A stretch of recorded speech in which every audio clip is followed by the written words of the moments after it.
Vous savez, il se passe quelque chose d'absolument extraordinaire lorsque deux personnes qui ont vraiment pris conscience de leur vraie nature se rencontrent. Ce n'est pas ce que racontent les romans. Ce n'est pas ce que les communautés spirituelles décrivent habituellement.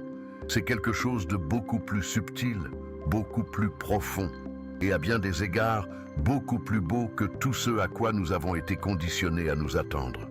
La plupart des relations, si nous sommes honnêtes, sont basées sur une sorte d'incomplétude mutuelle.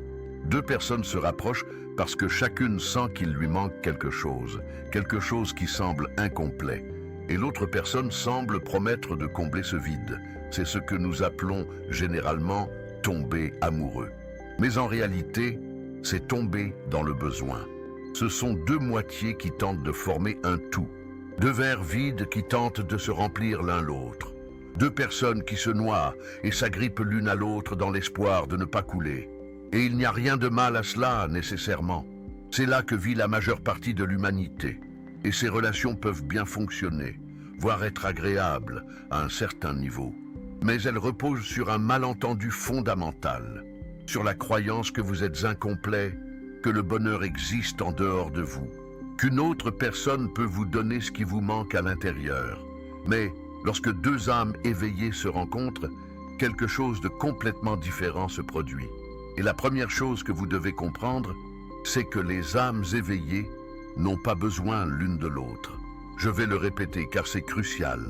Elles n'ont pas besoin l'une de l'autre. Elles sont déjà complètes. Elles ont déjà découvert que la plénitude qu'elles recherchaient n'était jamais en dehors d'elles-mêmes. Elles ont réalisé qu'elles ne sont pas des êtres séparés et limités, qui ont besoin d'être complétés par un autre. Elles sont l'univers lui-même, vivant à travers une forme spécifique. Ainsi, lorsque deux personnes comme celle-ci se rencontrent, elles ne viennent pas pour combler un vide. Elles viennent parce qu'elles le veulent, et non parce qu'elles en ont besoin. Et cette simple différence change absolument tout.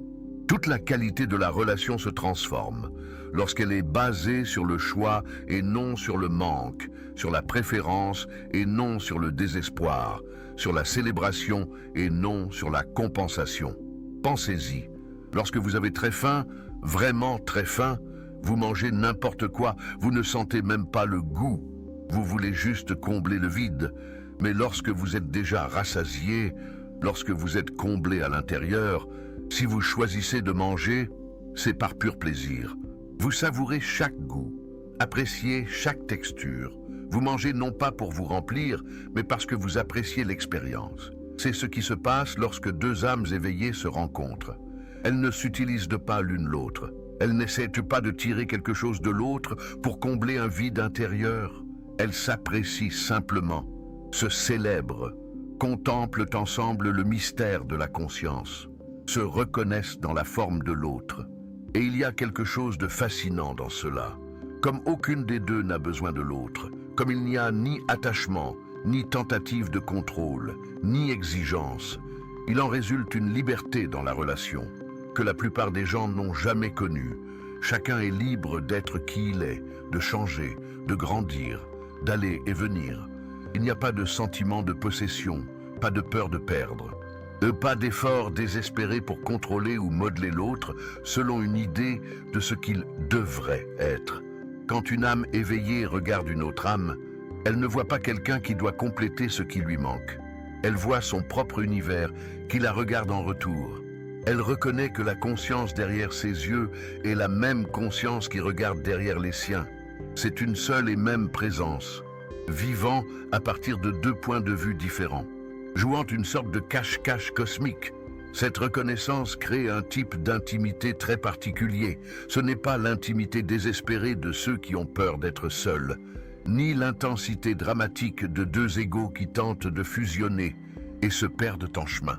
C'est quelque chose de beaucoup plus spacieux, beaucoup plus serein.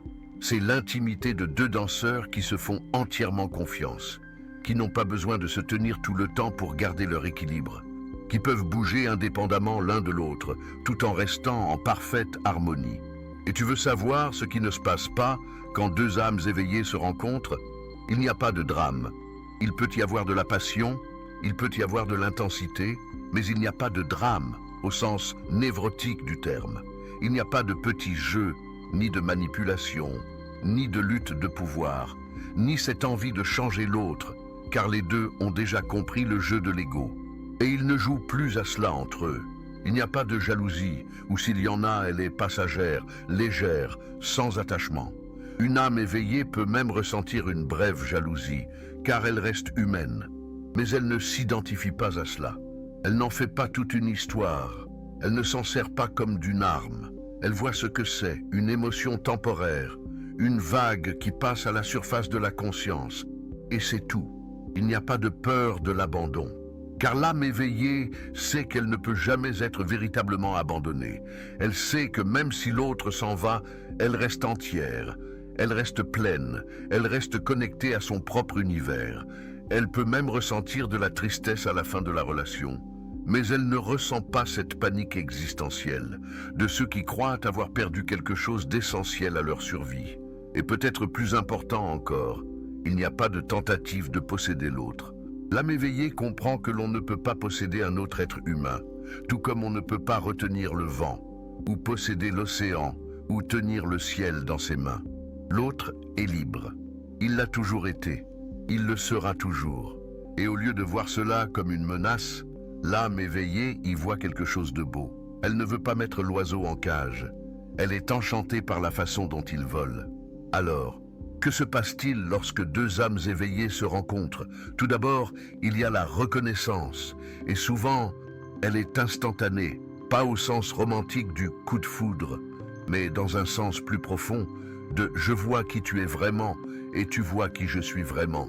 Une sorte de transparence apparaît, tous les masques sociaux, tous les rôles, toutes les défenses de l'ego deviennent soudainement inutiles. Les deux peuvent se détendre et se reposer dans leur nature authentique. Et cette reconnaissance crée une qualité très spéciale dans la communication. Lorsque des âmes éveillées communiquent, elles ne font pas que simplement échanger des informations, ni défendre des positions, ni essayer de s'impressionner mutuellement. Elles jouent, explorent, dansent avec des idées et des perspectives. Elles peuvent être en total désaccord sur quelque chose, et pourtant, cela ne menace pas leur relation, car elles ne s'identifient pas à leurs opinions. Elles ne sont pas leurs pensées, elles sont la conscience où les pensées apparaissent et disparaissent. Il y a aussi un profond respect, pas le respect superficiel de la politesse, mais une véritable reconnaissance du mystère que chaque personne représente. L'âme éveillée sait qu'elle ne pourra jamais comprendre totalement l'autre, qu'elle ne pourra jamais le connaître complètement. Et elle n'essaie pas. Elle permet à l'autre de rester mystérieux, de rester imprévisible, de continuer à surprendre. Elle n'essaie pas de déchiffrer l'autre pour le contrôler ou le modeler. Elle apprécie simplement l'énigme. Lorsque deux âmes éveillées sont ensemble, il y a souvent de longs moments de silence confortable. Elles n'ont pas besoin de remplir chaque instant de parole. Être en présence l'une de l'autre suffit. Le silence n'est pas gênant. Il n'est pas inconfortable, il est plein, riche, vivant. C'est une communion à un niveau plus profond que le verbal. C'est la conscience, reposant dans la conscience, la présence, appréciant la présence. Et quand elle parle, il y a une qualité d'écoute qui est extrêmement rare.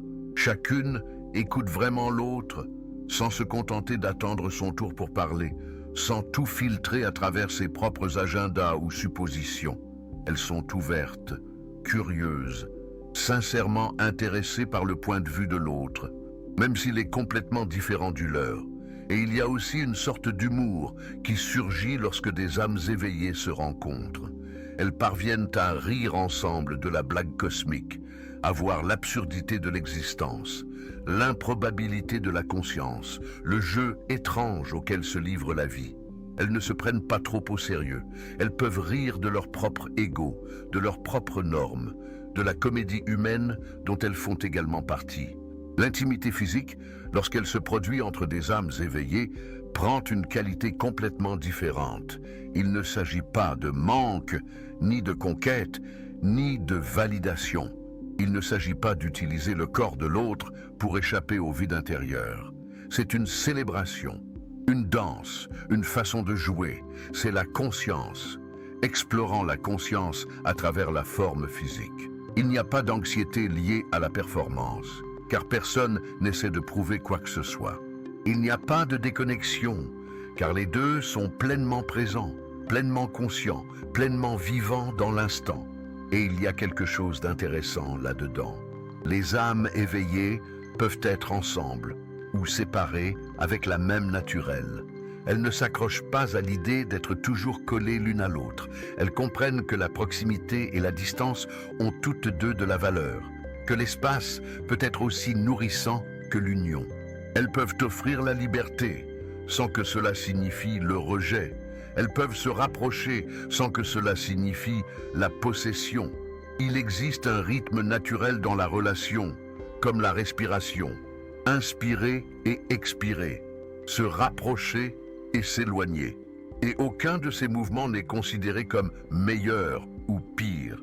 Lorsque des conflits surgissent, car ils surgissent inévitablement, même entre des âmes éveillées, ils sont considérés de manière très différente. Il n'est pas nécessaire d'avoir raison, il n'est pas nécessaire de gagner. Les deux sont plus intéressés à comprendre qu'à être compris, plus intéressés par la résolution que par la victoire. Ils sont capables d'admettre leurs torts, sans que cela menace leur identité. Ils sont capables de s'excuser sans ressentiment. Ils sont capables de pardonner sans tenir de compte émotionnel. Il y a aussi une profonde générosité dans ce type de relation. Mais ce n'est pas la générosité forcée de ceux qui tentent de conquérir l'amour. C'est la générosité naturelle de ceux qui sont déjà comblés intérieurement. L'âme éveillée offre parce que c'est une joie d'offrir et non parce qu'elle attend quelque chose en retour. Elle soutient la croissance de l'autre, même lorsque cette croissance conduit la personne sur une autre voie. Elle veut que l'autre soit pleinement qui il est, même si cela signifie grandir au-delà de la relation elle-même. Et cela nous amène à un point crucial. Lorsque deux âmes éveillées se rencontrent, elles savent que la relation n'est peut-être pas éternelle, et elles sont en paix avec cela. Elles n'essaient pas de s'emprisonner. Elles n'essaient pas de garantir que cela durera jusqu'à la fin de leur vie. Elles vivent le présent, pleinement, complètement, sans projeter dans l'avenir, sans comparer avec le passé. Et paradoxalement, cette absence d'attachement fait souvent que la relation dure plus longtemps et va plus loin que les relations basées sur la peur et le besoin. Il y a aussi un élément d'abandon dans cette relation. Mais ce n'est pas l'abandon d'une personne à l'autre, c'est plutôt un abandon mutuel à quelque chose de plus grand qu'elle-même. Elle laisse la vie couler à travers elle, s'exprimer à travers la connexion qu'elles ont construite. Elle ne force pas la relation à être quelque chose de spécifique. Elle la laisse être ce qu'elle est, évoluer naturellement, en faisant confiance au processus. Lorsque des âmes éveillées sont ensemble, elles s'éveillent encore plus l'une l'autre, mais pas par exigence, critique ou tentative de réparation, simplement parce qu'elles sont qui elles sont, parce qu'elles vivent de manière authentique, parce qu'elles créent un espace où l'autre se sent en sécurité. Et pour lâcher prise sur ses masques et ses défenses, chaque éveil amplifie l'éveil de l'autre. C'est comme deux instruments accordés, vibrant à la même fréquence, s'intensifiant l'un l'autre. Et il y a aussi un sentiment de sacré dans la simplicité du quotidien entre deux âmes éveillées. Tout prend un sens, même les tâches les plus courantes, comme faire la vaisselle ensemble, être coincé dans les embouteillages ou payer une facture. Ces moments ordinaires deviennent pleins de présence, pleins de conscience, pleins de la perception que ce moment tel qu'il est le seul moment qui existe. Ils n'attendent pas quelque chose de spécial dans le futur pour être heureux. Ils trouvent l'extraordinaire dans l'ordinaire, le sacré dans le simple. Et il y a quelque chose qui pourrait vous surprendre. Les âmes éveillées ressentent toutes les émotions que tout le monde ressent. Elles ressentent de l'attirance, elles ressentent de l'affection, elles ressentent de la jalousie, de la colère, de la tristesse, mais elles ne s'identifient pas à ces émotions. Elles n'en font pas un problème. Elles ne construisent pas d'histoire autour de cela. Elles ressentent tout, complètement. Et puis, elles laissent passer. C'est comme le temps qui change dans le ciel. Le ciel ne s'accroche pas à la tempête, ni n'essaie de garder le soleil plus longtemps. Il laisse simplement tout venir et partir. Lorsque deux âmes éveillées se rencontrent, elles reconnaissent également que la relation n'est pas une question d'épanouissement personnel. Il ne s'agit pas de se compléter, il ne s'agit pas de rechercher le bonheur ensemble. Il s'agit de quelque chose de beaucoup plus grand. Il s'agit de la conscience qui s'explore, il s'agit de l'univers qui s'expérimente sous la forme d'une relation. Il s'agit de la vie qui s'exprime dans la danse de deux êtres qui se sont souvenus de qui ils sont vraiment.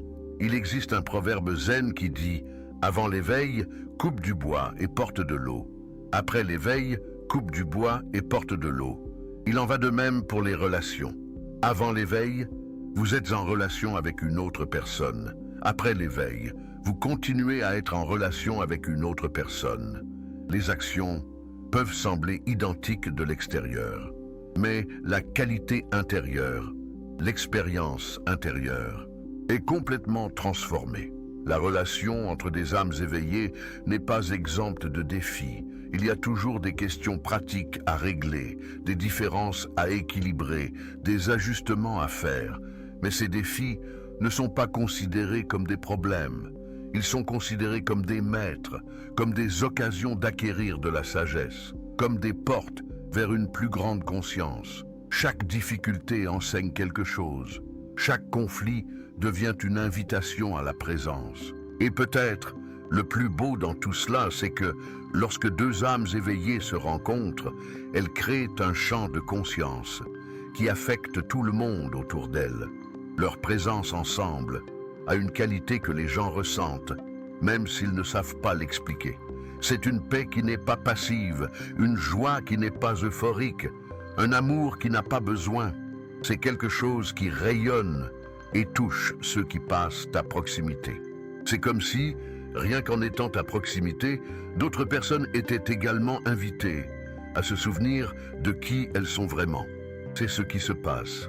Lorsque deux âmes éveillées se rencontrent, il n'y a pas de feu d'artifice, ni de drame, ni de dépendance désespérée. C'est quelque chose de beaucoup plus précieux.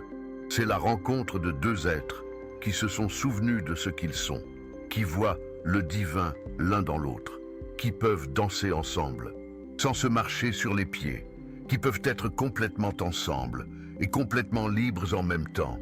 C'est une relation qui ne naît pas du manque, mais de la célébration. Elle ne naît pas de la possession, mais de l'appréciation. Elle ne naît pas de la peur, mais de la confiance, pas du devenir, mais du simplement être.